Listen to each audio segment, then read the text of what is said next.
Hetero atomic molecule అనేటువంటిది తీసుకుందాం. దాన్ని మనం HCl అని పేర్కొనడం జరుగుతుంది. హైడ్రోజన్కి మరియు క్లోరిన్కి మధ్యన మనకి బంధం అనేటువంటిది ఉంది. ఈ బంధం బ్రేక్ అయినప్పుడు, ఈ బంధం విచ్ఛిత్తి చెందినప్పుడు మనకి హైడ్రోజన్ మరియు క్లోరిన్ అనేటువంటివి ఏర్పడడం జరుగుతుంది. ఇక్కడ నేను 2 హైడ్రోక్లోరిక్ యాసిడ్ మొలిక్యూల్స్ని తీసుకుంటే H2 అండ్ Cl2 అనేటువంటివి ఏర్పడతాయి. కానీ మనం ఇక్కడ బంధ శక్తిని ఎప్పుడైతే కొలవాలనుకుంటున్నామో కేవలం ఒకటే HClని తీసుకొని వాటి నుంచి ఏర్పడిన H+Cl- మాత్రమే ఉండాలి. ఎందుకనంటే H2 అంటూ Cl2 అని అంటే మళ్ళీ హైడ్రోజన్కి మధ్యన బంధం ఏర్పడుతుంది, క్లోరిన్కి మధ్యన బంధం ఏర్పడుతుంది.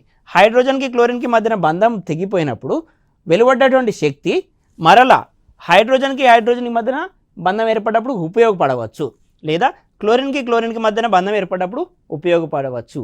కాబట్టి ఆ విధంగా మనకి కరెక్ట్గా బంధశక్తి తెలియాలి అని అంటే కేవలం HCl నుంచి హైడ్రోజన్ క్లోరిన్ విడిపోయినప్పుడు మాత్రమే లెక్కగట్టాల్సి ఉంటుంది. ఆ విధంగా ఏర్పడేటువంటి శక్తి మనకి 431 kJ/mol.